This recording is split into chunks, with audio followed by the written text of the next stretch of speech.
Yo, what is going on, everybody? It's your boy Baddog, and I'm excited, man. We did this July 1st. It was this same crew. I got three of the best content creators for their respective teams on the channel tonight. LawNation representing the Cowboys. Lord Brunson representing the Philadelphia Eagles. And Louie Tee representing the Washington football team. Now, I know a lot of the guys in the chat probably know you guys, but just in case they don't, you got a lot more viewers maybe since the last time. I'll let you guys plug your channel a little bit, talk about what you do, and, let them know where to find you. LawNation, you go first. You're my immediate left, I guess. No worries, man. LawNation, man. You guys can follow me on multiple platforms at LawNation, especially on Instagram and Facebook, and primarily we talk Cowboys, but we can dib and dab on all teams over here. But I really appreciate you for allowing me on your platform, Baddog. Anytime. You guys always have an open invitation. LB, where can they find you? What do you do? All you got to do is type in Lord Brunson. You can find me on Twitter. You can find me on YouTube. You can find me on IG. And primarily what I do is I talk, Eagles football.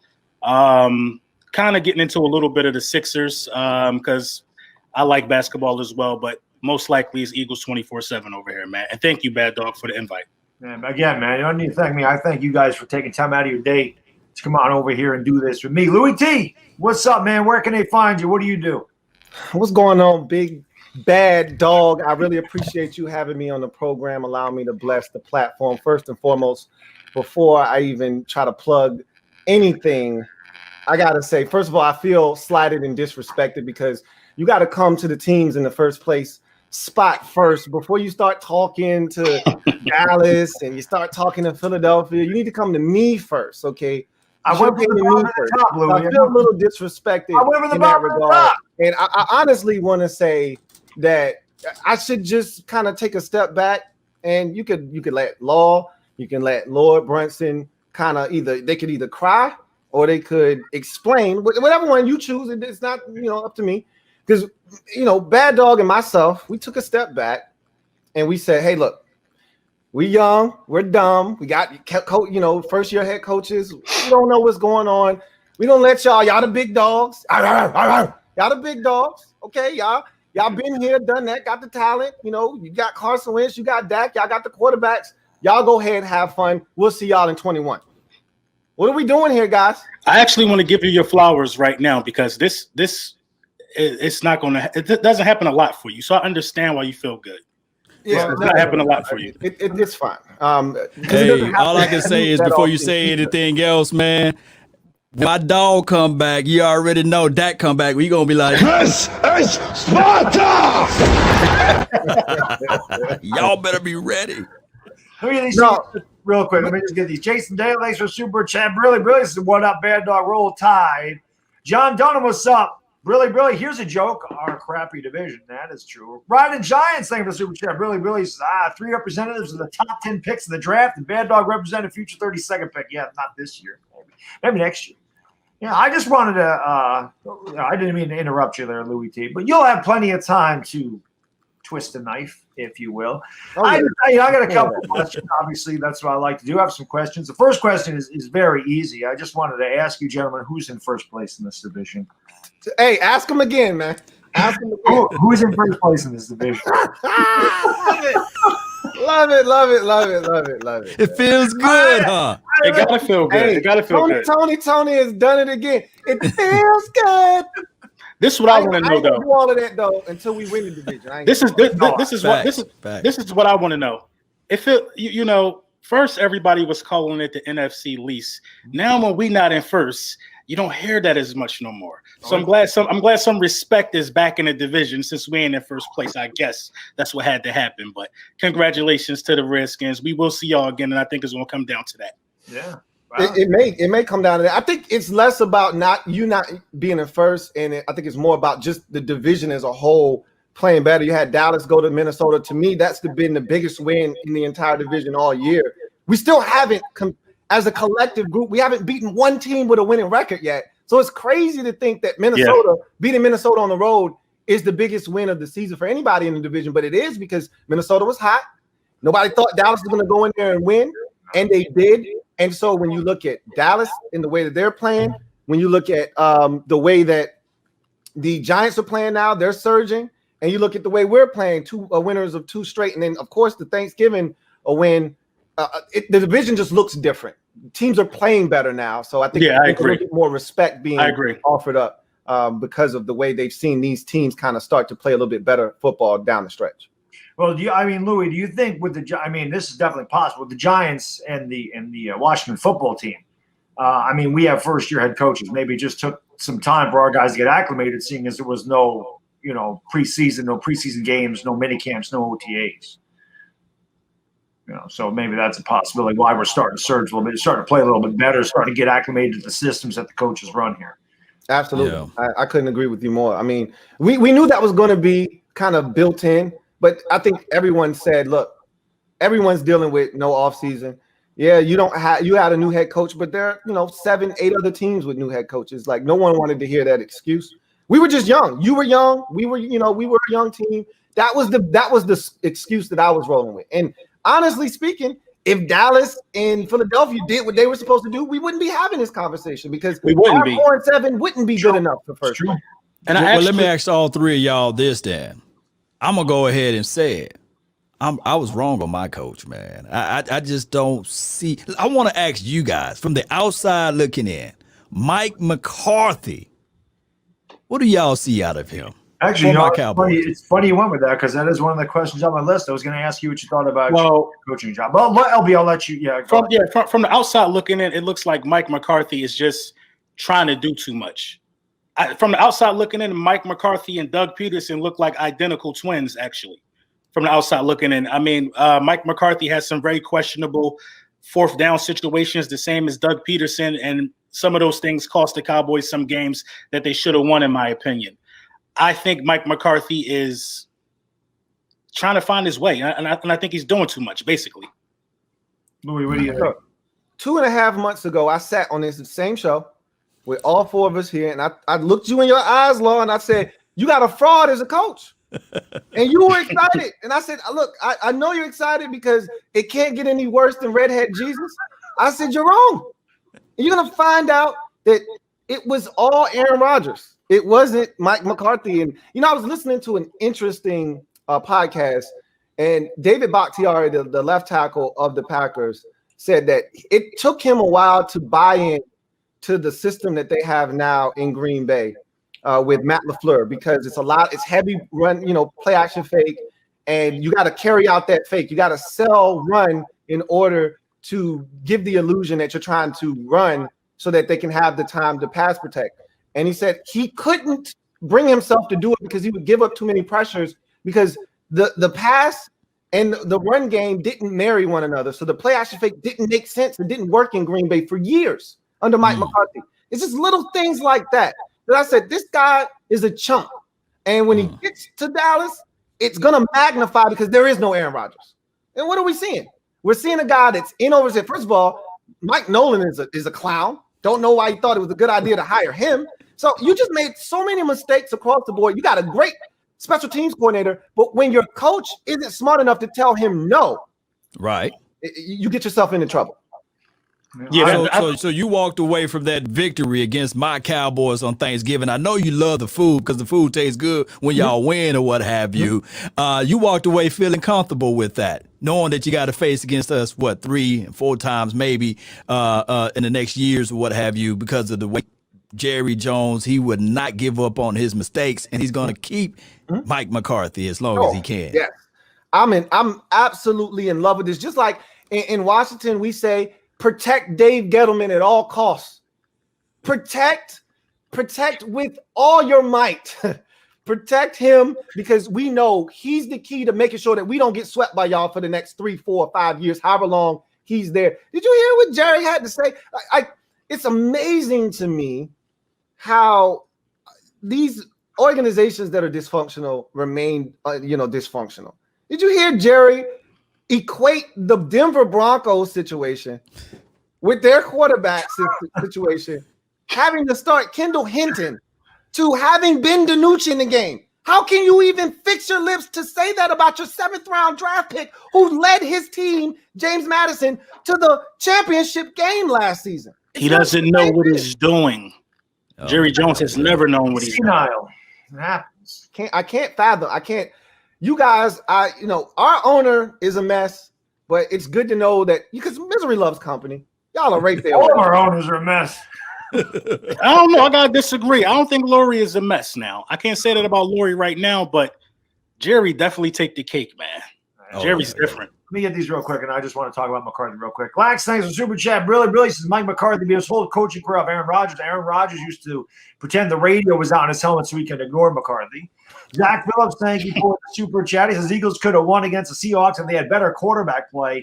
I'm just saying I'm not scared of the Seahawks. Let's go big blue. Well, that's not going to be easy. 69 Lucky, thank you for becoming a member. Welcome to the Dog Pound. 69 Lucky. Where my Dog Pound members at? Welcome him into the Dog Pound. Hamid Belford, thank you for super chat. Says Mike McCarthy's a lost. Dougie P just quit coaching the Eagles. Wentz is not his guy. Let's go, G-Man. There was one more there. Says, I got hands. LB is best reporting on Carson Wentz excuses. Yeah, it would seem like that. It would seem like that. I'm going to say this about Mike McCarthy, and I mean, I don't know if I said this back when we did this the last time, but I'm pretty much was in agreement with Louie Tee that I thought Mike McCarthy was overrated. I thought that, that they only won one championship with probably the best quarterback in the league for years. And I always thought Aaron Rodgers called a lot of the game himself. So I didn't know how well he was going to do with Dallas. As good as Dak Prescott had been this year, he's not Aaron Rodgers. There are no Aaron Rodgers. So I don't know. I mean, he was the most experienced head coach, but I think that, sometimes those retreads just don't have the same success with the second team as they do with the, the initial team. So I didn't like the hire for you guys, but what do I know? I'm just a guy on YouTube. Brendan, thank you for the super chat, man. Appreciate it. Billy says, Washington Giants have bright futures. Hi, Louie. Hey, what's up? All right. I want to ask you guys this question. Louie, I'm going to start with you because I don't want to disrespect you anymore since you're at the top of the division with yours truly. Oh, boy, I won this so bad. Oh, my God, it feels good. First place. We're like a half game up, but it feels good anyway. I don't care. Bill Barnard, welcome to the Dog Pound. Welcome to him into the Dog Pound. Bill Barnard, thank you for becoming a member.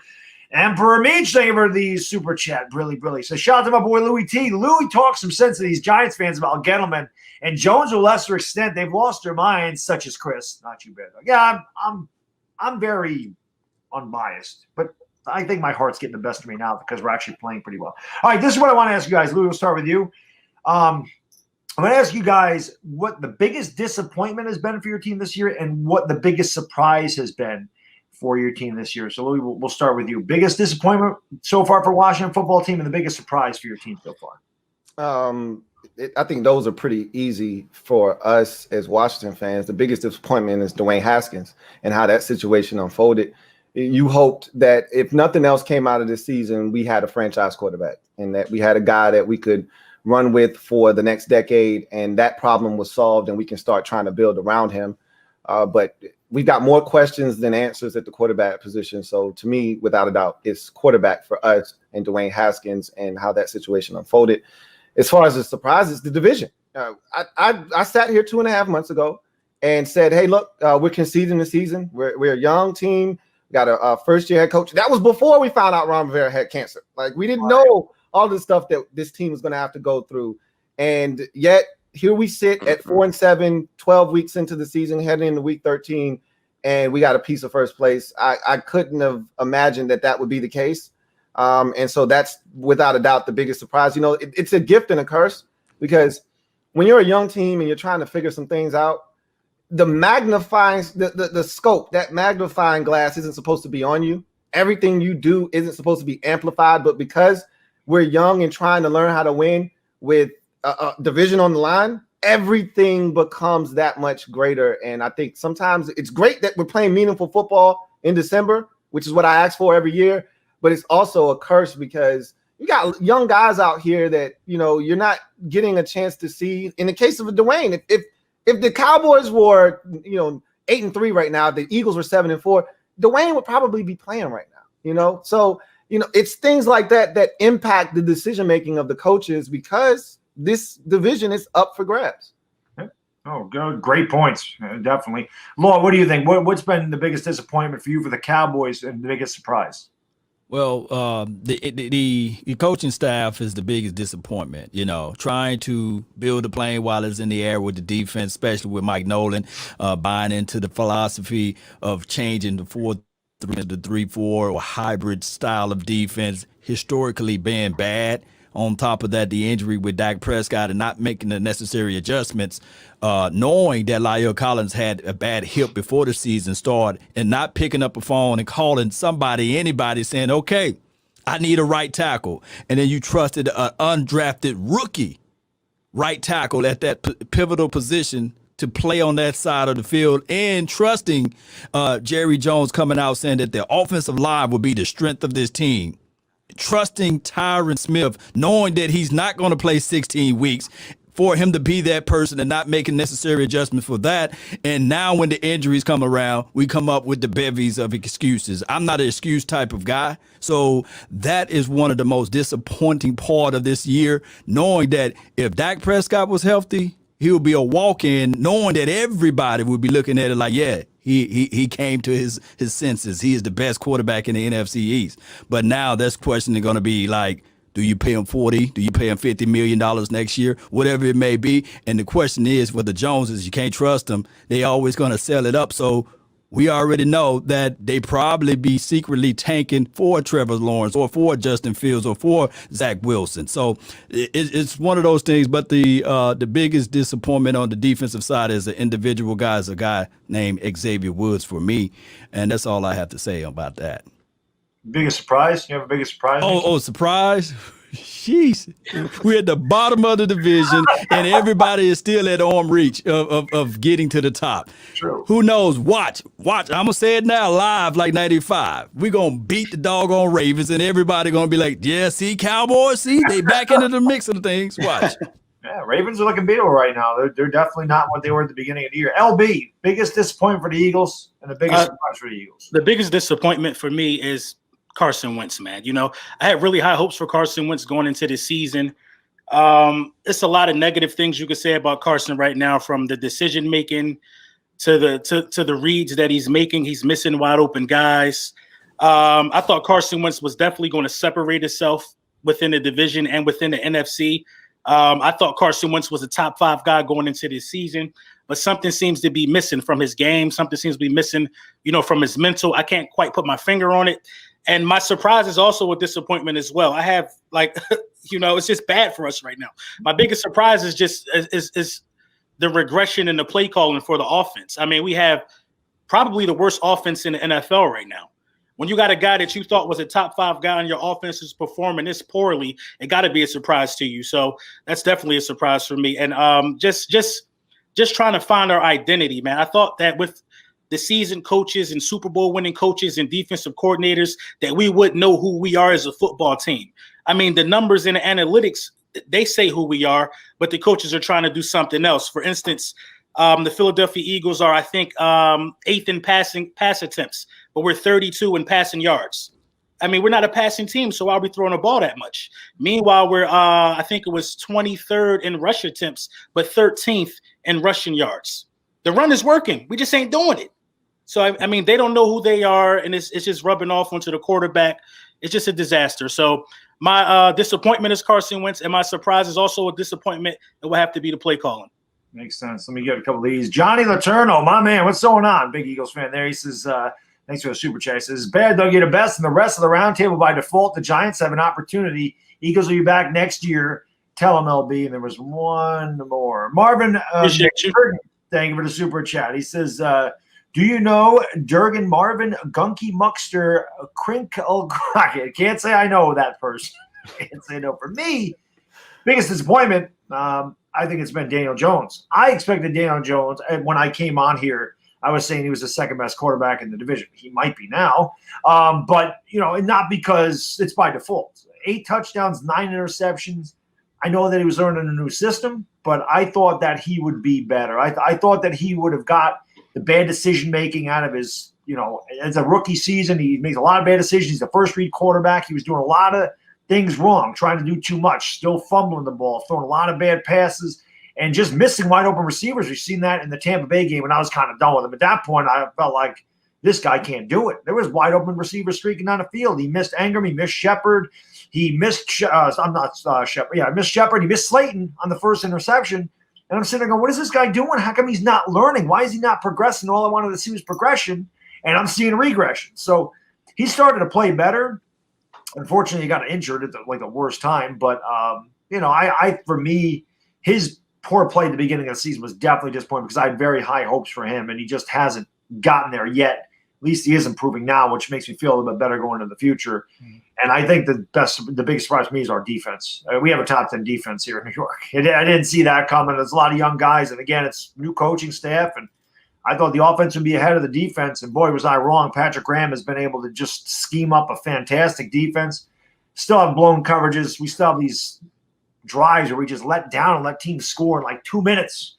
But other than that, I mean, this defense has been ultra surprising. And this is without Xavier McKinney, who, was a steal, in my opinion, in the second round. So we'll see what he does as far as being incorporated in the game plan. But I think the Giants defense, to me, has been a huge surprise and how consistent, how good they've been.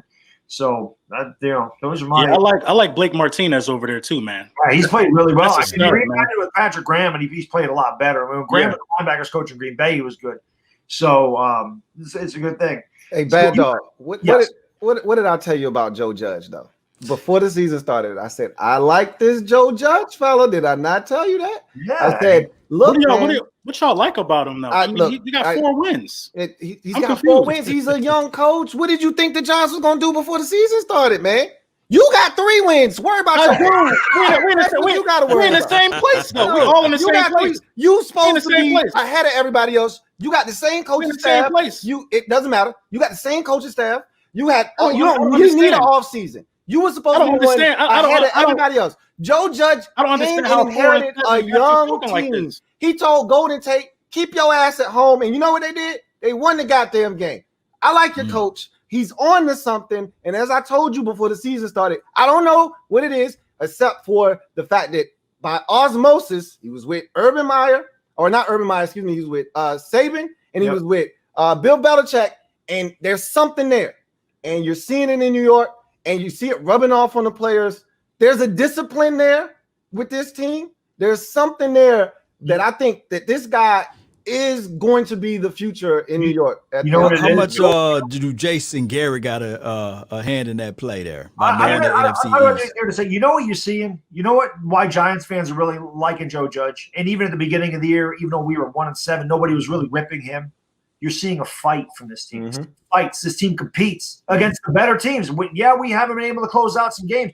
I mean, really, we are a drop pass, a call away. We're a couple plays away from being 7-4. You probably should be 7-4. Your record is what it says it is, as Bill Parcells would say. But we've been right in these games. We just didn't know how to close them out. So I think that's really the big thing about Joe Judge is that he has his team competing. We were getting blown out in these games last year with Patrick.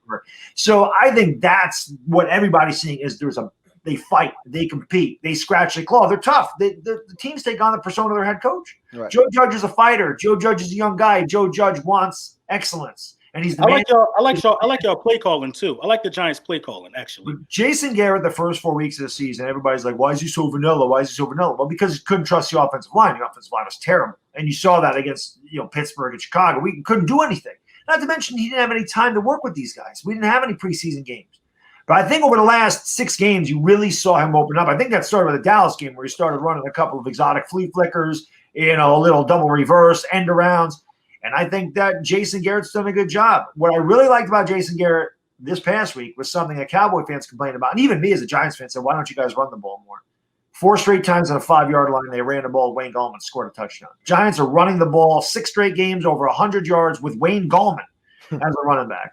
So I think Jason Garrett's got a part of it. I think the coaching staff as a whole is fantastic. All of our guys, the 2 coordinators and the head coach are all Ivy League minds. They're smart.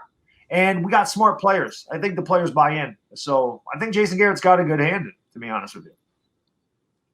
No rebuttal from me. All right. Juice, thank you for the super chat. Really says Dak Bortles ain't special. We're going to get to that right now. That's actually the next question. My Packers own the Cowgirls. Wentz in the Eagles. Well, I mean, the Packers should own all of us. You're way better than we are. He says, I still believe Haskins will become great if given another shot. That is my next question. I wanted to ask you guys about your quarterback situation, because outside of the Giants, there's a lot of question marks in all your teams with your quarterbacks. Mm-hmm. There's a lot of, question marks going into 2021. LB, I'm going to start with you. Carson Wentz just got a $4-year, $128 million deal. They go out and they draft Jalen Hurts in the second round. I didn't understand the draft pick. I think I said that the last time I thought it was a terrible pick. But they go out and they draft the backup 53rd overall, a guy who I think is a gimmick quarterback anyway. I saw him play at Oklahoma. He can play in the Big 12, but I don't know if he's an NFL quarterback.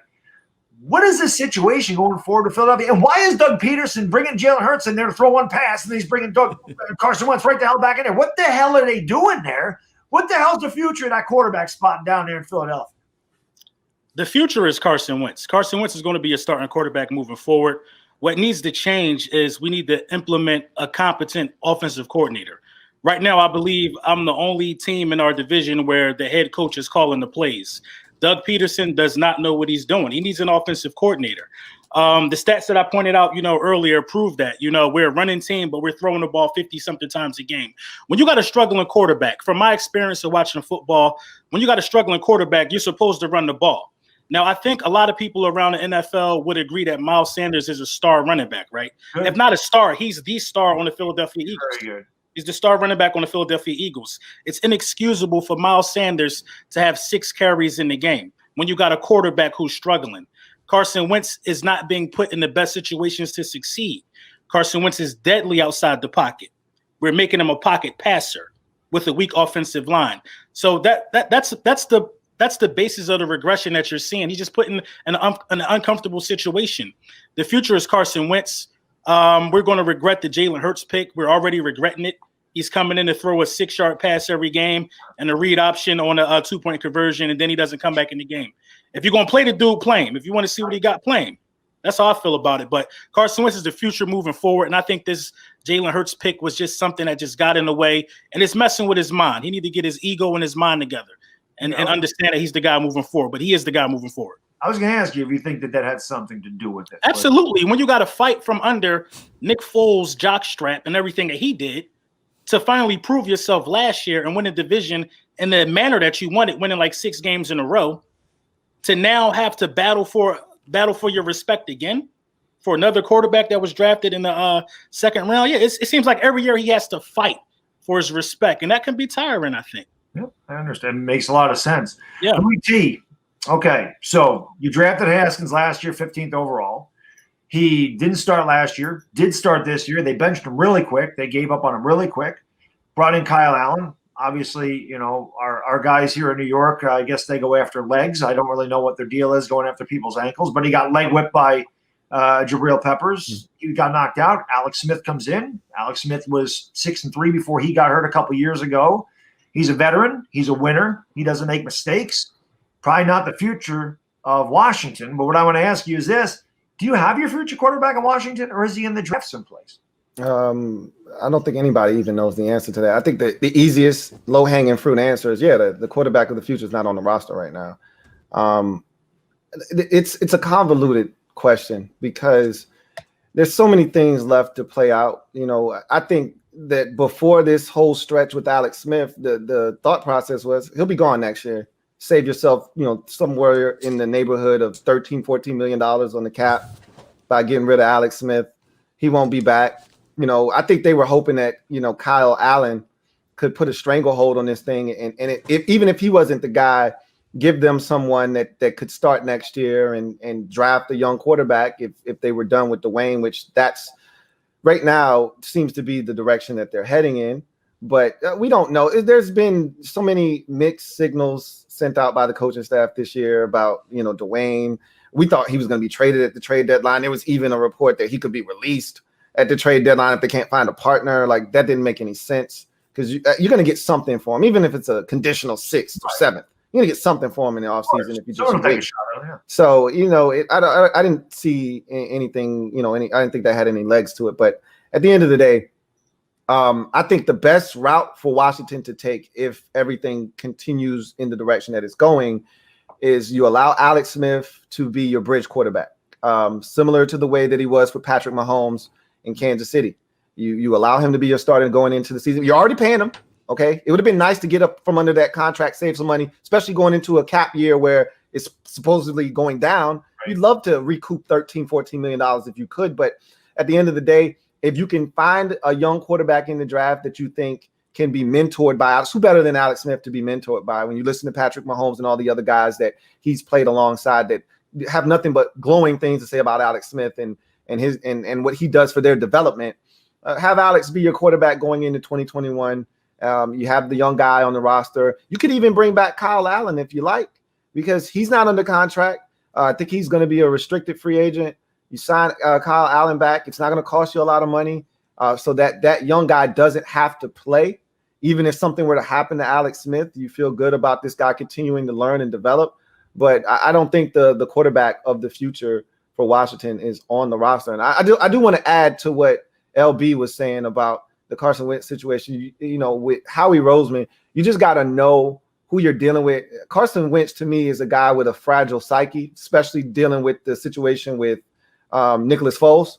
And so I remember I was a proponent of them drafting Jalen Hurts because Howie's thought process wasn't we're looking to replace Wentz or we're looking for competition.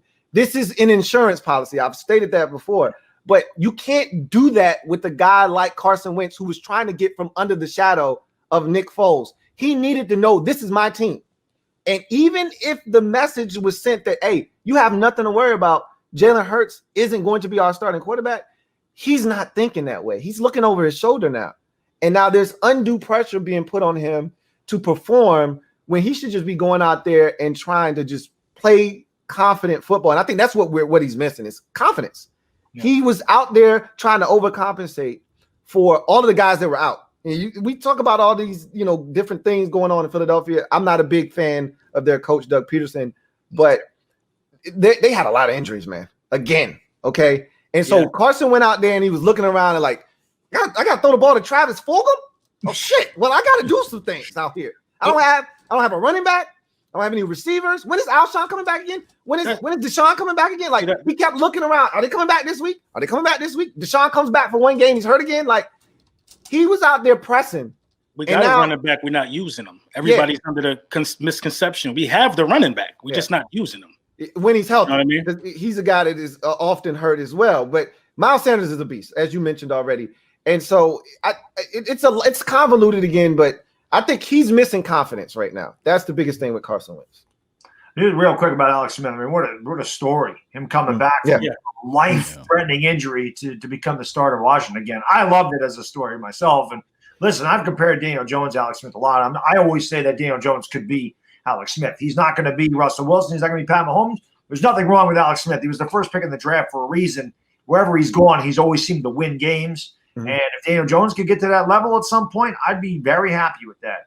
You know what? No one ever thought he was going to come back and do this. It's just amazing to see how far he's come from that Project 11 documentary to where he is now. But, the misconception with him is, he doesn't turn it over. Well, his ass turned the shit over this year. That's damn sure. I could see him honestly getting extended if he could stay healthy. He's the best quarterback on that team. He ain't getting an extension, but he's put it this way. Bruce Allen gave him an extension when we traded for him in 2018. Once that contract's up, he's done. But he's still got like 2 or 3 years left on that extension.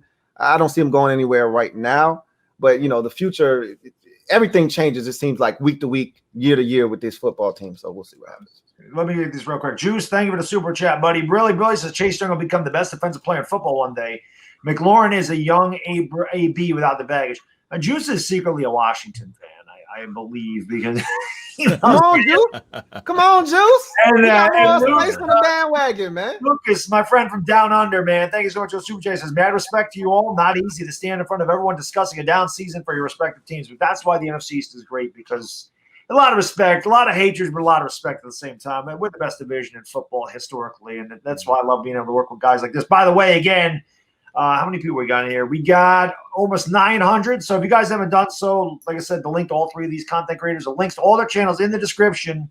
Please make sure you go in there, click on those, sub these guys up. You get some of the best content you're going to find on YouTube from these three gentlemen. So please Subscribe them, and hey, hit that thumbs up button for this stream. That does help out. Hey, subscribe to this channel too. Why the hell not? LawNation, let me get to you. You've been waiting patiently.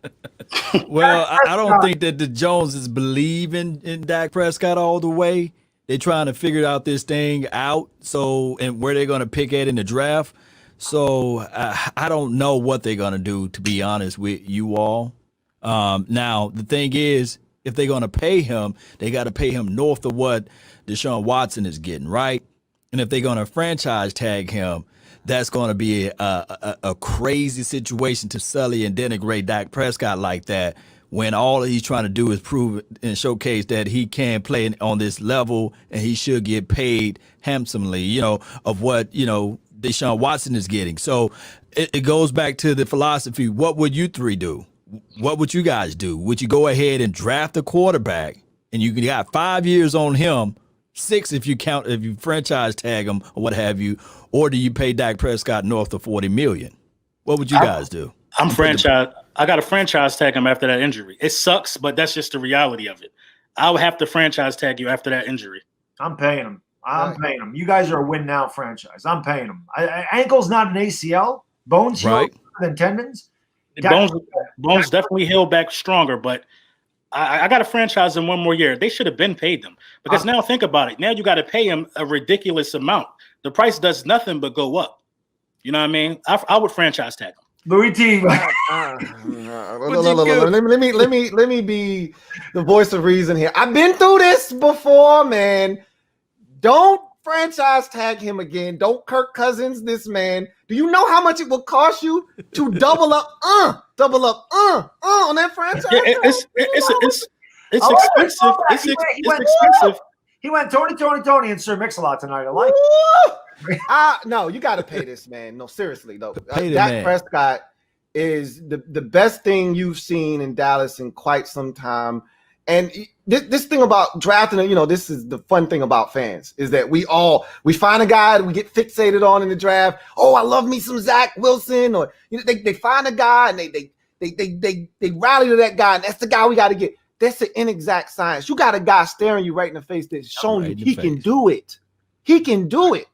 Why would you go looking for something else? The injury. So Louie, the injury not a concern right now. The injury's not a concern at all. You just pay him. You just pay him what he deserves. He deserves to get paid. Right. He deserves to get paid. So you telling me the injury is not a concern? No, not at all. Again, just like Baddog said, this isn't an ACL. This isn't his shoulder. This isn't Cam Newton. This isn't his back. This is his ankle. It'll heal. He'll be fine. I have no doubts that he'll be back stronger, better than ever. The guy has proven that he can get it done at a high level. He should have been paid already, but you got to pay him now. To me, it's a situation where, as Baddog stated, you're looking to win now. We got veterans on this team. We're ready to go right now, out of the packaging. I don't have time to wait for a rookie to come in here and figure it out in 2 or 3 years. Now, Law asks, what would we do? Now, if I'm Dak, I'm bouncing, because you ain't paid me and you put me in this situation. If I'm Dak, I'm bouncing, because the Colts might need a quarterback next year. Well, this is the thing. Money talks, everything else walks. If they show them the money and the years are right, and reportedly that was the problem. They couldn't come to an agreement on the years. So if everything comes together, money makes sense, years make sense. He wants to stay in Dallas. There isn't. I hate to say this, but I understand it. You just said if the money makes sense. Listen, if Dak hit the market. Right. Dak will be the most sought out free agent at the quarterback position in a very long time. This is what people don't understand. Everybody going to be throwing that money. This is the thing that people don't understand. This is why Dak was so patient. The most profitable position in sports is the quarterback of the Dallas Cowboys. Do you know how much money this man is making off the field? I'm not trying to hear about no endorsements. I'm trying to hear guaranteed bread. He's over here slinging mattresses. We talking about guaranteed bread. He's making so much money that this money that the Dallas Cowboys, it's a respect thing. It's for that. He's gonna make his money regardless, whether he's with Indianapolis, he's with this team, that team. It doesn't matter. He's gonna make his money. It's no more profitable position in sports than the quarterback of the Dallas Cowboys. He doesn't want to leave Dallas. He wants his respect. You talking about in NFL and football? Yeah, I'm talking about in sports. Oh, come on, man, come on, don't do that. In sports, there's no more NBA contracts are sick in the baseball. Yeah, don't do that. Obviously, NBA players. I'm talking about Football. I'm talking about in sports. There is no more prestigious. No. Obviously, basketball players, they sign these $500 million contract shoe deals, all that stuff. I understand that. I'm talking about from a marketable position. There is no more prestigious, prestigious position in sports than the quarterback of the Dallas Cowboys. Look at Tony Romo. I disagree. Look at Tony Romo. I disagree. And the NFL, yeah. So we're gonna keep it football, yeah. Come on. Like I said, look at Tony Romo. What has Tony Romo done? Not a goddamn thing. Look at all the endorsement deals Tony Romo has. We're still talking football. I agree. I'm talking about in the consciousness of this country. Football is king, first of all. Let's stop with the basketball stuff because basketball is peanuts compared to the NFL. Okay, yeah, NBA is global, but the NFL is king. The Washington football team and the Dallas Cowboys just played a game on Thanksgiving. 33 million people watched the game. 2, 3, and 7 teams. Don't talk. Nobody's watching NBA basketball. The game was on a national holiday, and nobody. It doesn't matter. And nobody on either one of those teams. It doesn't matter. It doesn't matter. Nobody on any one of those teams has more endorsements than LeBron James. So what you just said is not in sports. It's in the NFL. I agree. Listen to what I'm saying. LeBron James is the unicorn. He's a unicorn. He's like Michael Jordan. He's like Kobe Bryant. Those guys are so rare. Don't look around the rest of the NBA. Don't talk to me. What about Kevin Durant? Steph Curry got more endorsements than Dak Prescott. Does he really? Yeah, he does. I don't even have to look that up. I don't know about that. I don't even got to look that up. I don't know about that. Let's not get off topic. I can tell you his stuff is not going the way that Dak Prescott stuff is going. But I'll take it a step further. You were about to say Kevin Durant. What is Kevin Durant? Only thing Kevin Durant has is the shoe deal with Nike. You stopped me at Steph. Okay. You stopped me at Steph. Okay, so like I was saying, the most prestigious position in sports is the quarterback of the Dallas Cowboys. And so with Dak Prescott, he don't want to leave Dallas. He don't want to leave Dallas. So they got to find a way to make this thing work. And Jerry, think about this too. And I'm gonna say this, and I'm gonna let it go. It takes a certain type of quarterback to be able to play for Jerry Jones. Dak Prescott fits that to a T. He toes the company line. He doesn't go out of pocket. He doesn't do anything that's going to embarrass the franchise. When this whole kneeling thing came, what did Dak? Dak was a good soldier. He didn't say anything. He could have stepped up. Now, Dak has said some things recently, but Dak was a good soldier. It takes a certain type of individual to play for Jerry Jones. Dak Prescott's that guy. And I think they understand that, and I think they're going to find a way to get that done. See what you started, Law? You got I started. The Washington fan fighting over Dak Prescott. I got to give you credit. That was good. We get a couple of these real quick. You must hear this all the time, LawNation, because there's a couple of people saying, James. So Christian, thank you for the super chat, says, James Harden, your thought on the John Wall trade. Right after that, Dr. Demolition, thank you for the super chat, says, I didn't know James Harden was a Cowboys fan. I didn't know y'all had him on this stream. How often do you get the James Harden thing? I can't go nowhere in Dallas, man, without being mobbed, man. I gotta just walk through this thing slowly. Is that for real? Or are you joking? Man, it's crazy, man. Free foods when I go to the airports and everything. So shout out to James Harden, man, for looking like me. I'm 9 years older than James, by the way. You know. Nice. Have you ever signed an autograph? Nah. Okay.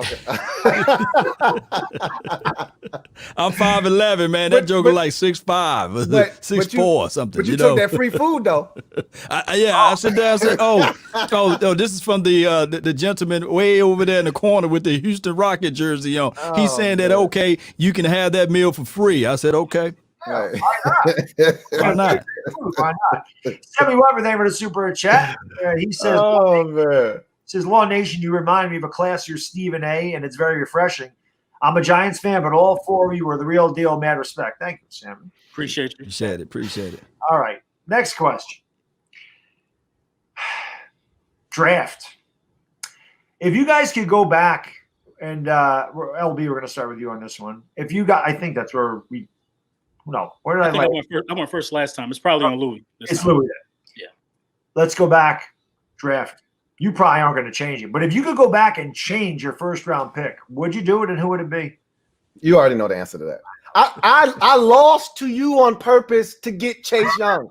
What's 6 years this year? What's 6 years this year? Did you lose us twice this year to get who? No. I didn't want to lose this year. That was last year. All right, we didn't want to lose this year. We just, for some reason, we don't know how to beat y'all. We can't get out of our own way. But there's nothing I would do different about the draft. We got Chase Young. He's going to be a stud for many years to come. He's getting triple teamed already, double teamed massively every single game. I wouldn't do anything different. I freaking love Chase Young. I knew that. When I wrote that question, I'm like, oh, Louie ain't going to do anything different, and I don't blame him. LawNation, no. I mean, CeeDee Lamb, I'm a Sooner fan. I freaking love CeeDee Lamb. I think CeeDee Lamb going to be a superstar. I've said it the whole time. He's been a little inconsistent. He's had some drops, which is crazy because he never dropped in Oklahoma. But some of the catches he made, the one catch he made, I forgot who. I think it was Thanksgiving. That was just it was Minnesota. It was Minnesota game, right? It was the Minnesota game. That was a good catch. You talk about that touchdown catch, right? Yeah. Ridiculous. Beautiful. Amazing. Beautiful. But I don't think you needed him. What would you do? Would you keep CeeDee Lamb, or what would if you could redo that 17th pick? You keeping CeeDee, or are you going somewhere else? Yeah, you got to keep CeeDee at this point, and I like him. You know, the way he attacks to the ball, he was on pace to smash all of the Dallas Cowboys records as it relates to a rookie wide receiver, and he still got the record as far as receptions numbers as a rookie, and he got Andy Dalton throwing him the ball, and Gilbert and DiNucci. So he got the record, and right now they're fighting for Rookie of the Year, Justin Jefferson and Justin Herbert. So one can argue if Dak Prescott, I know if was a fifth, we all would be drunk around here. If Dak Prescott was healthy, man, that record would have been it would have been crazy for CD. And even our second round draft pick, even though he's hurt, Diggs right now, he's doing a better job than Jeff Okudah, and he was drafted before him. And he's also doing a better job in the what's the kid name that went to the Atlanta Falcons? I forgot his name at the tip of my tongue. Oh, yeah. Jesus, the guy from Clemson, AJ Terrell. AJ Terrell. Oh my God, he's doing better than him. So I'm looking at both of those picks was good for us. We just got to figure out how to double this thing up for the 2021 draft, as far as defense. But we okay. I like our picks. I won't change it. Do you think that they took CeeDee Lamb to block him from going to Philadelphia? Hell yeah. Absolutely. They wouldn't have known what to do with it. They had Justin Jefferson staring them in the damn face, and they took right. Hold on. I told y'all that y'all didn't get Justin Jefferson. 2.5 months ago, I said they made a mistake, and he and LB sat here and tried to argue with me and see how that turned. You about to hear my answer, but you keep telling us what you told us. Mm-hmm. We told you to get a quarterback. Hey, we told you to get a quarterback. I'm 4-7. I'm 4-7. I don't know about you. Enjoy it. You got a quarterback and you're 3-7-1. So until you get on our level, don't talk to me about quarterback. If you're going to tell me that you would take Chase Young and not take that Herbert kid or Tua. I would take Chase Young. I would take Chase Young again. Okay. Because how you win in this league, there are different ways to win. You can take the quarterback first, or you can do it like the Seattle Seahawks did it. You can build the infrastructure, which is what we're doing currently. You build the infrastructure, and then you drop Russell Wilson right in the middle. Boop, and you go on a run. Where is Russell Wilson at? We don't have him yet. I just told you that. Right. What are you talking about? We don't have him yet. But you build the infrastructure first. What you don't get that concept? I get the concept.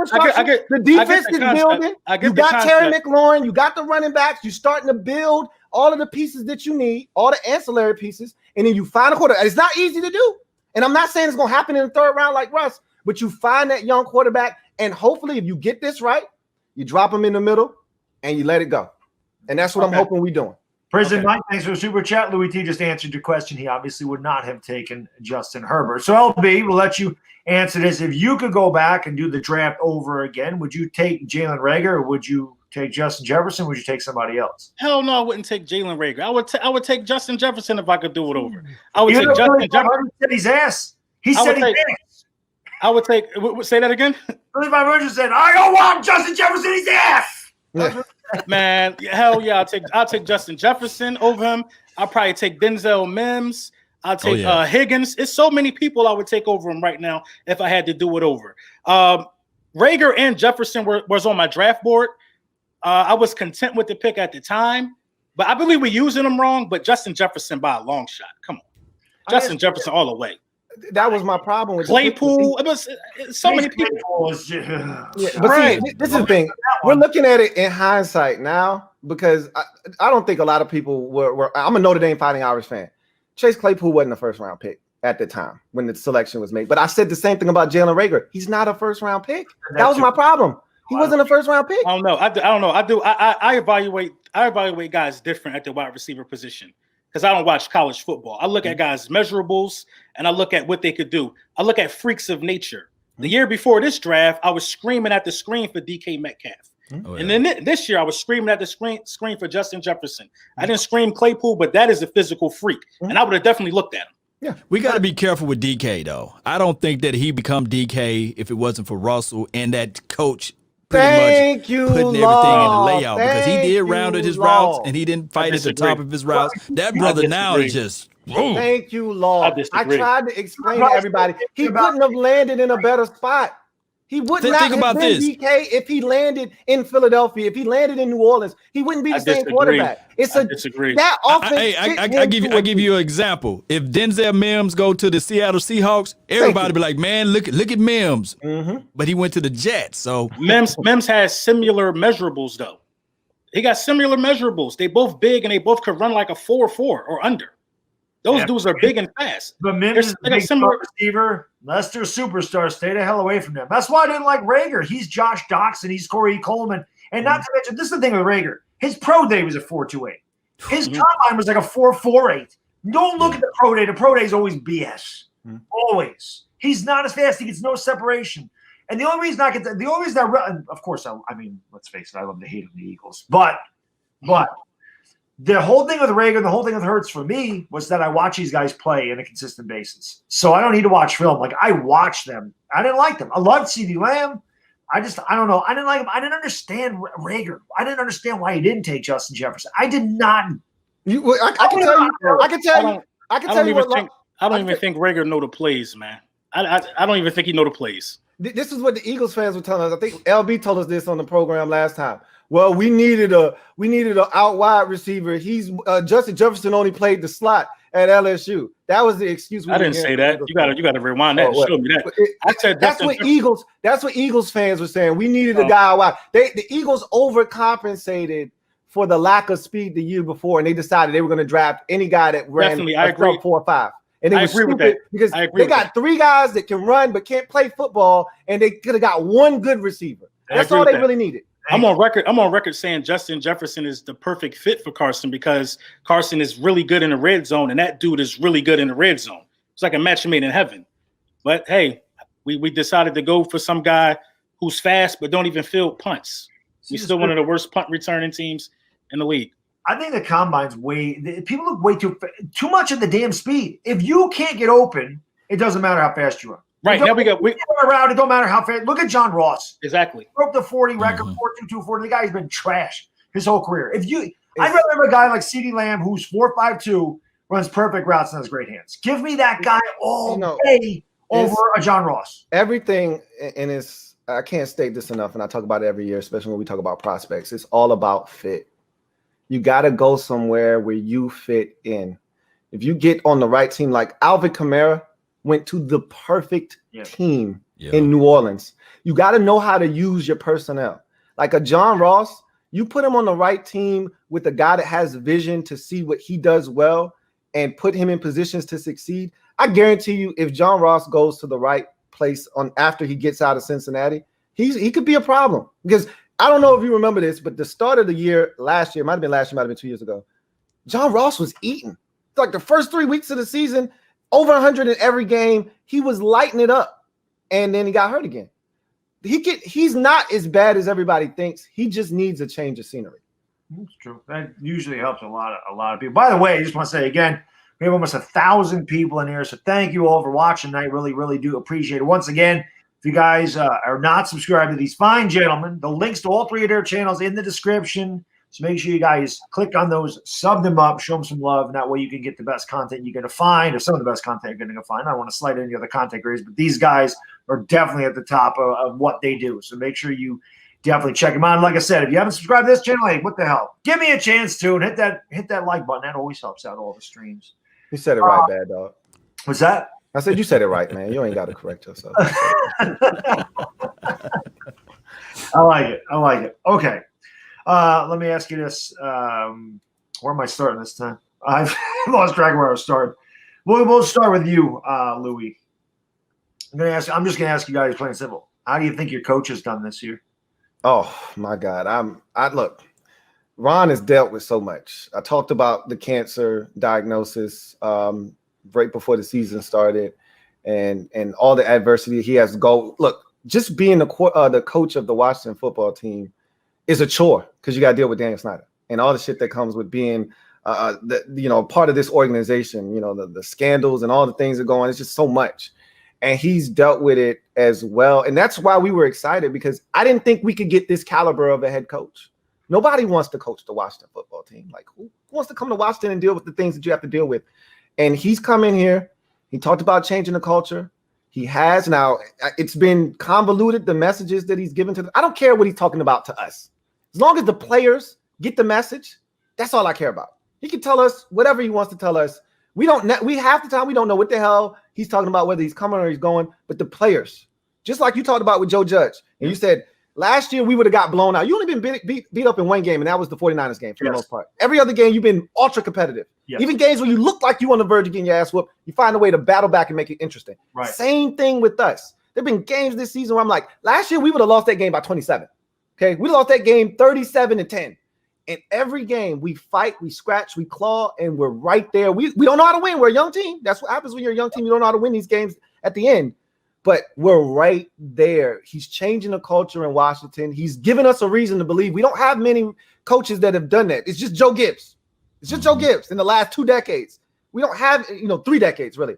So he's given us a reason to believe. And he's done a phenomenal job to this point. Yeah. LB, do I even need to ask?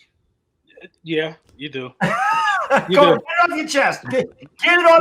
Listen. Doors rant on the worst coach in the NFL. I'm just gonna say this as a Giants fan. I hope he gets an extension. I want to see him. They should statue him, right? If they don't, they listen. Doug Peterson is looking like somebody that want to get fired. He's looking stubborn. Why would he go for 4th and 4 when you're down by 11 points?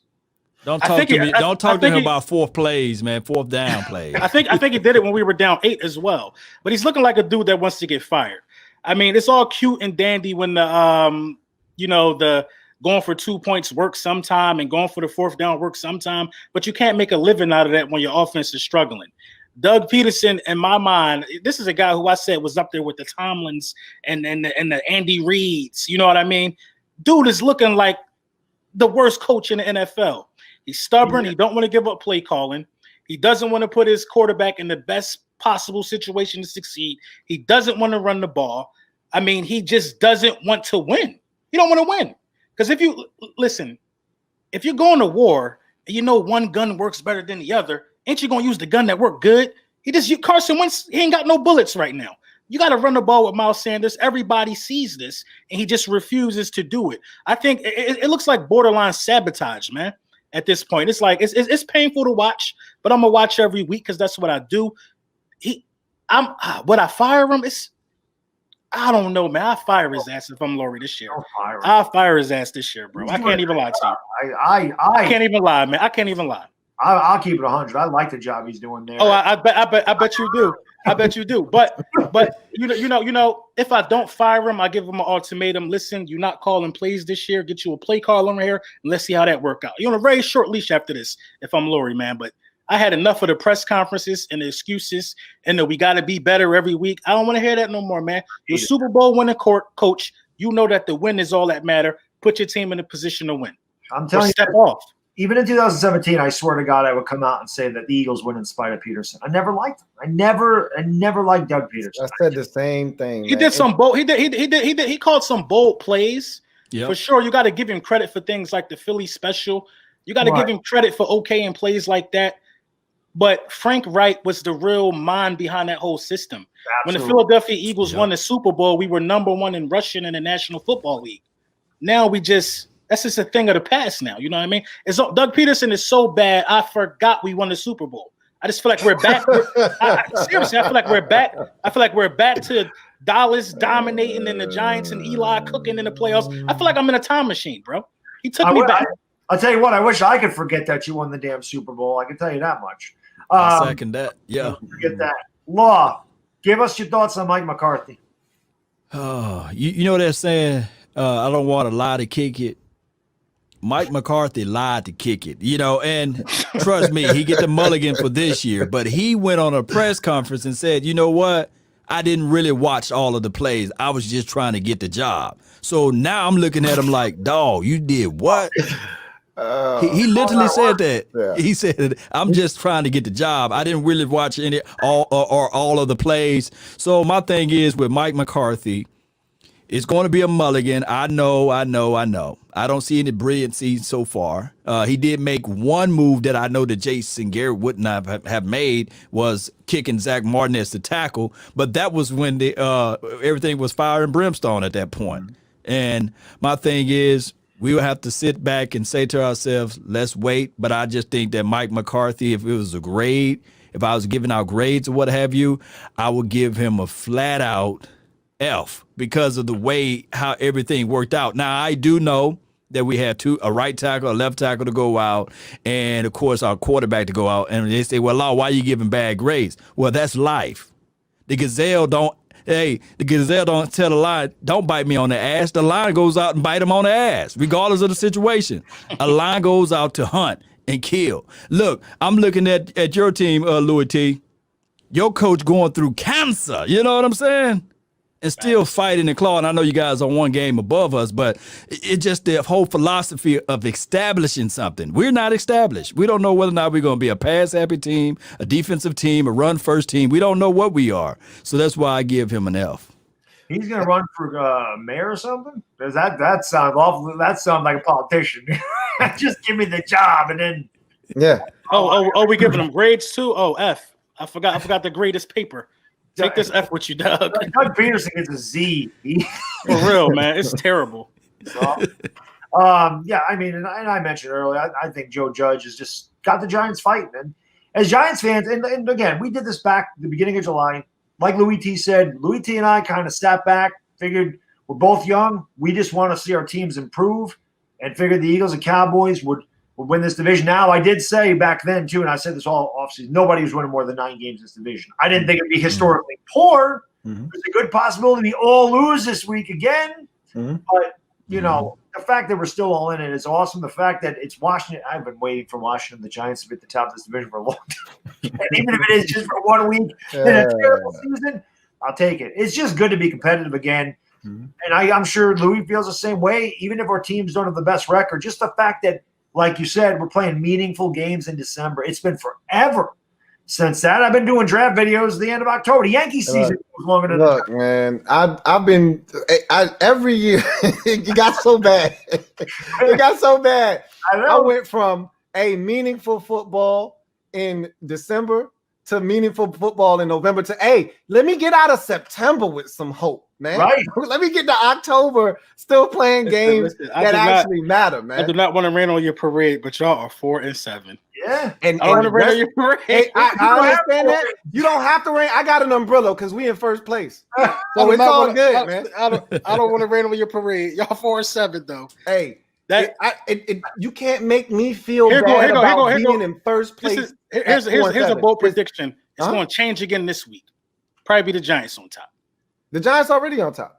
Oh, the Giants on top? I thought it was Washington. We're tied at 4-7, but they swept us, so they own the season series. So technically speaking, if the playoffs started today, the Giants would be in and we would be out. To be fair, we just own Washington. That's really the better thing to say. Okay. We're going to stop that next year. Don't worry about it. We're going to stop that next year. I can't say nothing to you this year because you already got us twice. So I can't say beat the Eagles, so anything could happen. LB, how did that feel? You know you were done when the Giants beat you. Admit it. No, I wasn't. I wasn't happy for y'all, but it got to come to an end at some point. Like at some point, we got to beat Russell Wilson. He owns us. We never beat Russell Wilson. Played him like 6 times. It got to come to an end at some point. So us beating the Giants 8 times in a row was just kind of crazy to me. But I was sick. I ain't gonna lie. But it is weird that we can't beat the Eagles or Dallas to save our life. We beat Washington all the time. Washington can beat you guys. It's weird. The NFC East has always been. And since it wasn't It wasn't weirder than seeing Washington manhandle Dallas like that, though. As long as I can remember, because I live in the DC area. Man, the Cowboys own them dudes, man. It was like 7-1. Dak Prescott is 7-1 against Washington. It was like a Super Bowl when they beat them on Thanksgiving. My dad is anybody that watches my channel knows my whole family is a massive Cowboy fan. My dad's a massive Cowboys fan. And my dad always would say, "Hey, we got two houses, man. Yours and ours." What are you gonna say to that? They come to our house, beat us every year. We go to Dallas, they beat us every year. What can you say? So to sweep them and to put an exclamation point on it, like that Montez Sweat pick 6 at the end to make it put a 40 burger on them. Juices dripping down your chin on the 40. That 40 burger was so delicious. It was. Are you kidding me? It was. I ain't gonna lie. I enjoyed watching it, knowing that we wasn't gonna be in first place. I did enjoy the demise of Dallas. I can't even front. Man, wounded animal, man. But you can't even. It's funny. Andy Dalton. You wanna say the demise? Nobody's dead. Dallas could win this week, and they could be back in first place. Like, nobody's actually dead. Like, I wanted to bury those boys with that win, but I'm like, hey, I can't even do that. They could win next week against the Ravens. Everybody can lose, and they could be back in first place. If they win a division, then your sweep means nothing. No, it does mean something, because no coach in Washington history has ever swept Dallas in their first season as head coach. Not even the revered Joseph Gibbs did that. Joe Jackson Gibbs didn't do that. Why would somebody even make that a stat? But because it's division. Because first of all, I told you this the last time. We don't worry about Philly. We don't worry about the Giants. We hate Dallas more than, just like I'm pretty sure the Giants hate the Eagles more than anybody else in the division. True. It's how it is. We care about Dallas more than we care about anybody else. Now, we want to beat Philadelphia. We want to beat the Giants, obviously, because we're in the division. It's family business. However, it matters more when it's Dallas. It matters more because that's the team that we look at and say, we can't stand you bastards more than anybody else in the division. So don't worry, we'll be back next year with full army, man. We're going to be ready for y'all, man. We're going to be locked, loaded, and ready. Scott, we can't wait. We'll be sitting here waiting for you. Chase Young, Terry McLaurin, all of those boys. We'll be waiting.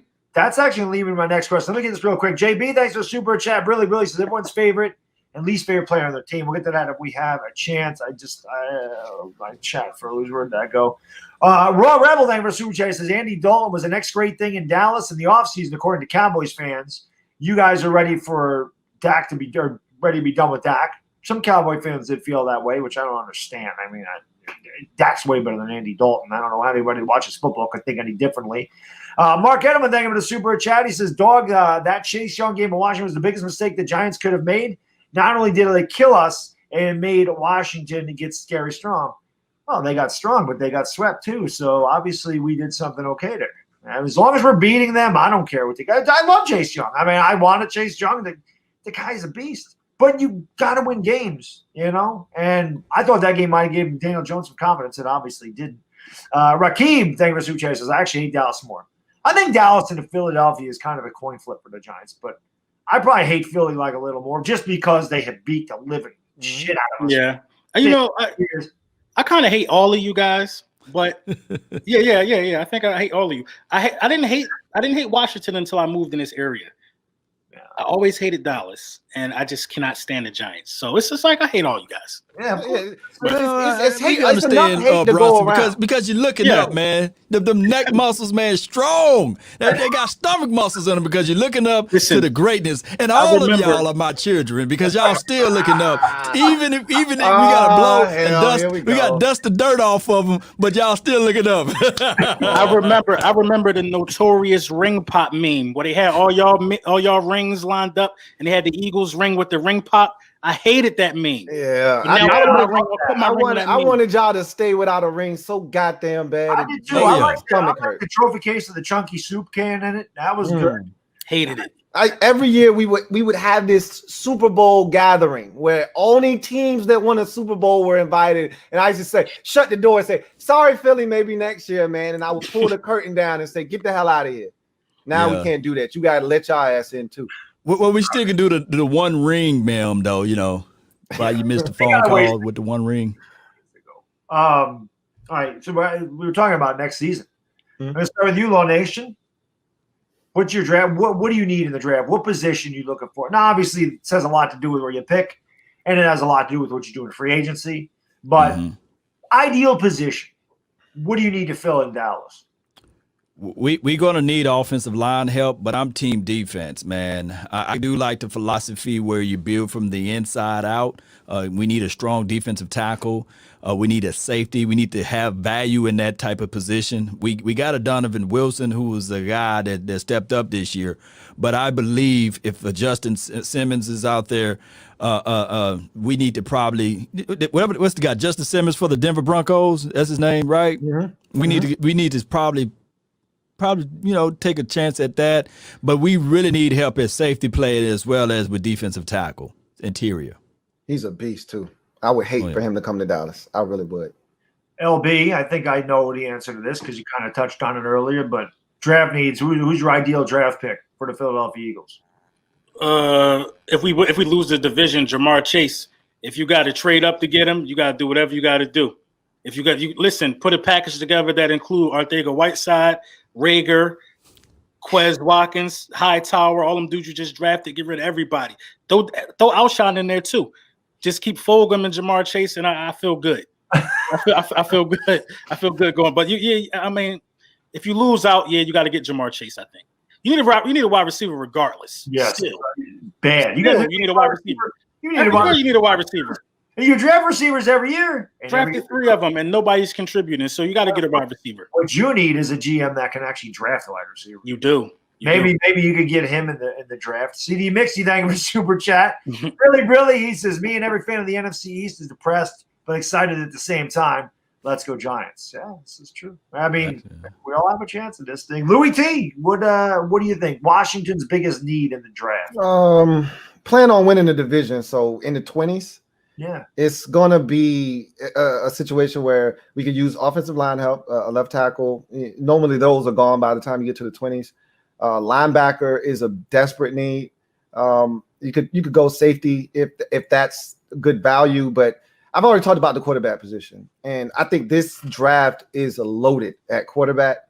So I feel really good that if they like somebody at say 21, 22, I think that's the position that you pull the trigger on in the first round. But I love our de facto GM. He's finally in control, and he's done a hell of a job.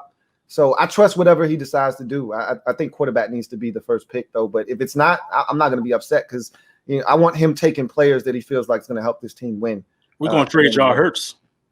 I'm good. No, I'm good on that. I'm gonna pass on that. But you guys are in position to get like a Trey Lance or a Kyle Trask or even a Mac Jones. So it's like I said, so many quarterbacks that when it's all said and done, somebody's gonna potentially fall. Similar to Jordan Love this past draft. I really loved Jordan Love, and I love the fact that he landed in Green Bay because he's gonna get a chance to learn.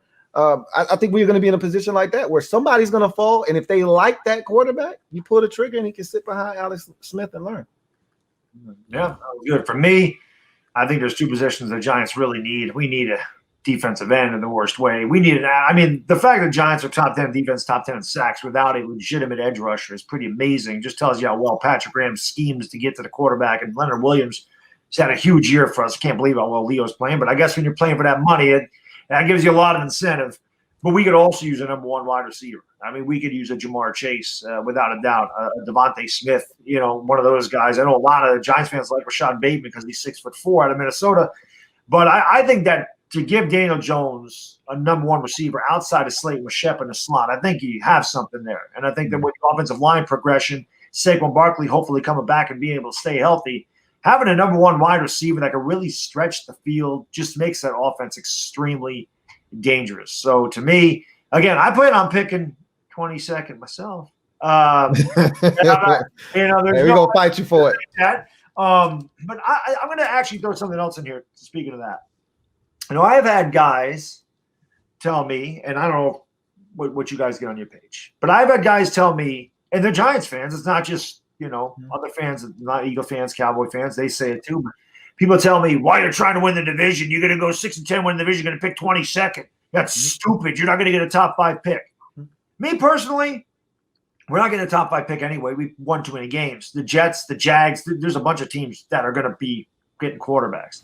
So to me, there's not that big of a difference between 9th and 21st. And honestly, we've seen superstar wide receivers come out in the second round. We've seen superstars not go in the top 5. They're all over the draft. You just have to find them. What are your thoughts on that? And when people, I don't know, like I said, I don't know if people tell you that. But like LB, if somebody says to you, it's stupid for the Eagles to win the division, you're going to go 6 and 10 and pick 21st. What do you have to say to it? I say that we need to win a division. You got to win a division if you're the Philadelphia Eagles for one reason only: to get Carson Wentz playoff exposure. He got to be able to produce something in the playoffs. He's never won a playoff game, and he's been knocked out his first series in the playoff game. He got to get the playoff exposure. So I think you got a lot of veteran guys with pride. You just don't want to waste their time on the roster. Get those dudes in the playoffs and see if they can get hot. That's for the number. That's number one. And then it's just not in my blood to tank. If it's winnable, you go get it. That's just how I feel. LawNation, what do you say to that? I mean, everything that you have to look at it is just like the Steelers, and I hate using the Steelers as the example. Last year, they had every reason to lose every game they could, but the coach kept fighting. The last time they had a losing season was 2003. Let that sink in. At one of the games, he stood at the end of the tunnel, and he looked everybody in their faces, and he was looking like this. I'm looking for somebody to give up. And I think that they still, in this particular draft for the 2020 season, they still got a good wide receiver, Chase Claypool, for them. And they utilized, I guess, got rid of their first round draft pick to pick up a Minka Fitzpatrick. I mean, yeah, Minka, right? So my thing is, you try to fight every game. You try to win every game because that builds camaraderie, that builds experience, that builds, culture. I love the culture aspect of we got to win every game. And lo and behold, I know it's COVID and they're barely scraping off wins or what have you, but they're 11-0 for this year, right? Mm-hmm. So that's the type of attitude. The Cowboys, I know a lot of people from Cowboys land say, let's tank, let's lose that all the way out. Let's tank for Trevor Lawrence. But nobody knows what Trevor Lawrence is going to do, especially behind this offensive line, right? Especially behind Mike McCarthy calling crazy plays on 4th and 10 on our side of the field. So there's so many things that can go wrong. You try to win everything and try to win every game you can possibly have. Yeah, Louie. I just talking to Louie a couple of times. He's been on here watching some of his live streams. He's very much like me, very fiery. I like that. Louie, I think I know what he answered, but what do you say to those people that say, "Well, Washington's going to win the division at 6-10. You're going to pick 21st. Why the hell would you want to do that? Who's out the division? Pick 5th." You already knew. You already know what I'm gonna say. You already know. But I get it all the time too, just like you do. Get fans.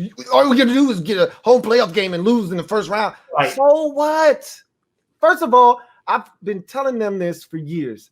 Once you get everybody in the dance, they take your tickets and they shut their door. All hell breaks loose. Everybody's got a chance. Whether you're the 6th seed or in this case the 7th seed or you're the 1 seed, it doesn't matter. Because every time, the last 2 times at least, that the team with a losing record that shouldn't get in the playoffs, win their division, and shouldn't get a home playoff game gets in. Beastquake game with the Seahawks beating the Saints. And Ron Rivera did it back in 2013 with the Panthers beating the Cardinals. Like, you can get in and you can do damage. So you get a home game. You could do damage at home any given Sunday. Yeah, and well, this year is going to mean a lot less because there won't be fans in the stands. But still, I don't give a shit. Home or away, I just want in. But what I continue to tell them is that you cannot replicate postseason experience. Yes. Mm-hmm. Terry McLaurin, Chase Young, Montez Sweat, all of these guys that you love, that you want to be around for many years to come. You can't replicate postseason experience, win or go home. You can't replicate that. No practice reps, no talking about it, no watching it on TV. You can only get it by playing. And I don't understand. If you don't understand it, then you have a loser mentality. If you think tanking is better than getting playoff, I don't give a shit if it's 6-10 or if it's 7-9, if it's 5-11, or if it's 10-5, it's 10-6. If you get in the postseason, that's invaluable experience. Okay, and I want all my young guys to get some of that.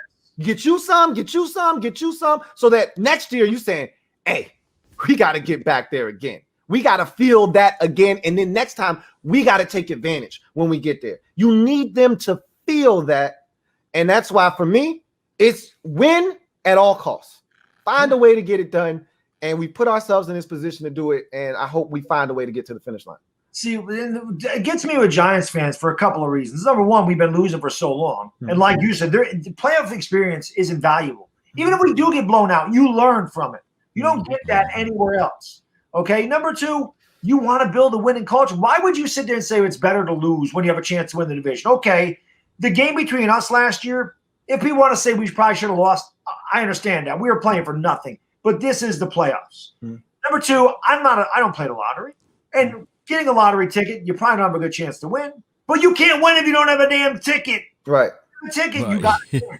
And especially with the Giants, the last 2 damn Super Bowls we won, we weren't the best team. People were saying we're going to get blown out by Tampa in 2007. The Giants, we were 7-7 in 2011. All right, we were down 14-0 to the Bills in 2007. Could have been done with the year right there. They fought back. They ended up winning that game. They went on to win the Super Bowl against an 18-0 Patriots team. We have no business. Why even play the Super Bowl? The Patriots are 18-0. Giants got no chance. Chris Berman. That's why they play the games. Just get me there and give me a chance. I don't give a damn. We lose 38-3. I want playoff football back here, and I want the players to have a taste of the playoff football. Right. Even win, lose, or draw. Well, you can't draw in the playoffs, but win or lose, again, it's all experience. And that, to me, says a lot going forward into the next year that you've got that. So like you said, Louie, when you get back there, you know what to do. It felt good. It felt good. It feels good saying we've been to the playoffs 3 straight years. And one resulted in a Super Bowl win. Trying to make it 4 if we could get some, continuity towards the end of the year. It feels good saying that. So playoffs is all that matter. Yeah, it is. And what's crazy is our coach came in and the first thing he said is, I want to change the culture. How else do you go about changing the culture but then winning? I don't understand how people don't understand that, because you can come in and have the best message to the players, but if you're not getting results, they start to tune you out after a while. You have to produce in this league. It's a Janet Jackson league. I talk about it all the time. What have you done for me lately? Ooh, yeah. If you ain't winning, they don't care. Just like Doug Peterson. Just won a Super Bowl a couple years ago. They don't give a shit in Philadelphia. Carson Wentz, a couple of years ago, looked like the damn MVP of the league before he got his leg messed up. And I heard Philly people on the radio station after like 3 weeks of football talking about bench him. It's crazy. It's a Janet Jackson league, man. You got to win football games. Bottom line league. Yep, there's no doubt about that. And that's the whole thing, man. You talk about culture. Everybody's like, oh, the Giants traded OBJ because of culture. We got rid of this guy because of culture. Nothing builds culture like winning. Winning builds culture. I don't give a damn about the players. Winning builds culture. That's deodorant. That's deodorant. Winning is everything. Winning is everything. So we get these super chats. I got one more question. Let you guys go. This has been amazing. Again, guys, we've got almost 1,100 people in here. So once again, thank you all for watching. Really, really do appreciate it. Again, the links to all 3 of these channels are in the description. Before you head out, make sure you go in there, hit those links, subscribe to these fine content creators, and make sure you ring the bell so you know when they go live. Even if you ring my bell and YouTube only gives you 5%, I know whatever they're doing. YouTube's crazy. But regardless, subscribe to these guys and check them out because they do a great job. 69, thank you for the super chat. The Giants are better. Thank the Eagles, Cowboys, and Redskins, Washington football team. With an injured Saquon, you love to see it. Well, they've all been beat up. Injured Saquon's nothing. Dallas has lost their quarterback. Washington's lost their quarterback. I don't know. Philly lost their offensive line before the season even started.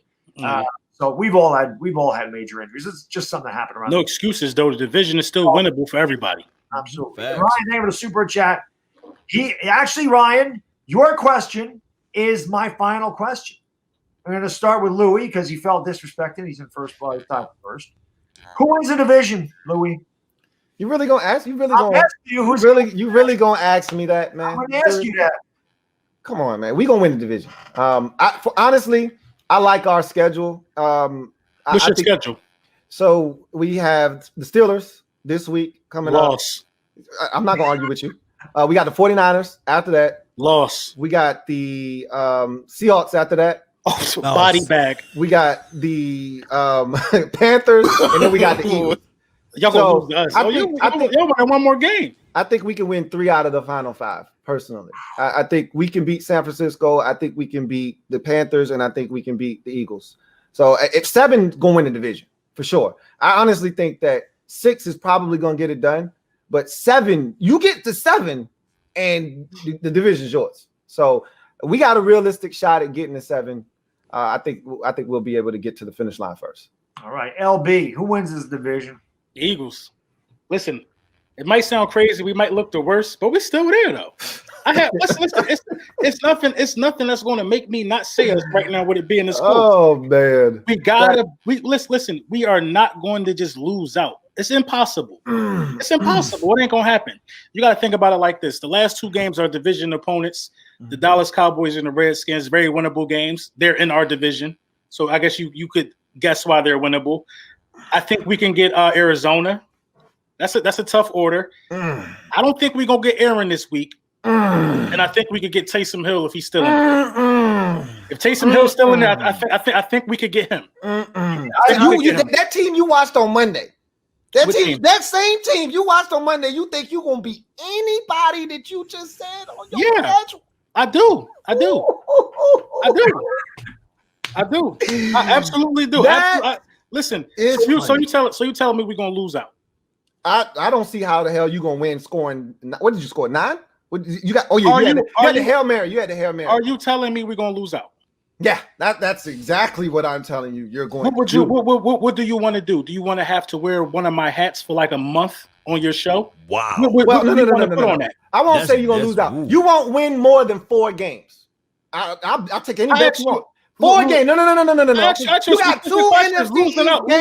You got 2 NFC East games. You got 2 NFC East games. I can't do that. I can't do that. Because I can't account for Dallas. If we were just the only NFC East game you had left, I take the bet. I can't account for Dallas. Okay, how about we beat y'all? How about I'm telling you we're gonna beat y'all? We're gonna beat the Redskins. Oh, I take the bet. I told you we were gonna beat y'all week 1. So I think I'm gonna beat you in week 17. You did. We're gonna give it. Because I think it's gonna come down to that. I think it's gonna be a good one. We're gonna have to discuss the terms of this bet. Okay, there is a stipulation though. What? Alex Smith has to be at quarterback. If Dwayne Haskins is playing, what is all this? What is all of this? Because again, that matters. It matters. You can't act like it doesn't. If Carson Wentz get benched by the time that comes, the bet's still on for me. That's you. I'm gonna take the bet with the rookie. Bless your heart. Okay, right. I know my team. I'm not going to bet on Dwayne Haskins. I'm not going to do that. Alex Smith ain't getting benched unless he get hurt. I didn't say he was going to get benched. I said if he's not playing. So you know what I'm implying. I'm not going to say. I'm not putting that in the atmosphere. Because that's not happening. I'm not putting that in the atmosphere. So I'm implying. You know what I'm implying. You want to imply that. If Alex Smith is playing, we're going to beat you. Yeah. The Eagles need to go ahead and win this division, man. These dudes ain't even sure of themselves. We need to go ahead and get our mind right and take what's ours. He ain't even sure of himself. We need to take what's ours. Your schedule is so brutal. It's brutal. You can just go ahead and give it up, bro. You got the worst schedule of anybody left. I think just to wrap it up on my question, I think we still gonna win in division. I said I did say this. Joey shakes my chin. I think I said this to Philly 500 too. I said if you lose it to the Giants, you might not win another game the rest of the year. I did say that. You might be Dallas, so I don't know what Dallas is. Yeah, exactly. I can't account for Dallas. Your schedule is off. I mean, it is so brutal, man. That is a rough schedule. But you know, one thing I'll say about Philadelphia, there's a game in there that they have no business winning. Somehow they're gonna.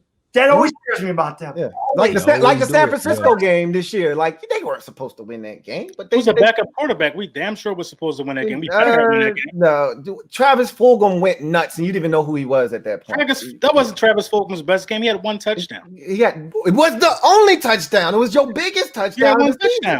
It was your biggest touchdown of the season. He went nuts in other games. He went nuts in the Pittsburgh game. He had big games. That touchdown pass that Carson Wentz threw to him down the sideline, that changed your season in the moment. That catch right there changed your season in the moment. Okay. You were about to lose to a backup quarterback. I'm here taking advice from a 4-17. We're at the bottom, Eagles Nation. We are officially at the bottom. You are at the bottom where you belong. Where you belong. LawNation, who won in the division? Oh my God, man! This is the even year, right? This is the even year. Jason Garrett been winning divisions every even year, right? Now y'all got a situation where if McCoy plays all the way out, then I have to pull that back. I hate to say the G-Mans win this division, but the Washington schedule towards the back end is tricky. And my Cowboys, I just don't think that with our right tackle that we got Terrence Steele out there who can't bust out of a wet paper bag and can't block nothing in his life. And we got Ezekiel Elliott playing basketball with the football. I'm just going to have to say this, man. It's up for grabs if the Cowboys find a way to rally against the Ravens. If the Cowboys figure out a way to beat the Bengals, that's who we have next out of that. We don't have nobody to play outside of the 49ers and the what's his name? The Giants and the Philadelphia Eagles. And I believe the Philadelphia Eagles is going to be at our house, right? But I'm still going to give it up to the G, man. Y'all going to win it. What y'all want, a cookie? All right, hey, I'll take the division championship real quick, and then I'll give my thoughts, and then we'll let you guys go. L1L says, who thinks Dougie's letting Wentz stay in so he gets injured again? I don't think so. I think Doug Wentz figures he's got the best chance to win with Carson Wentz.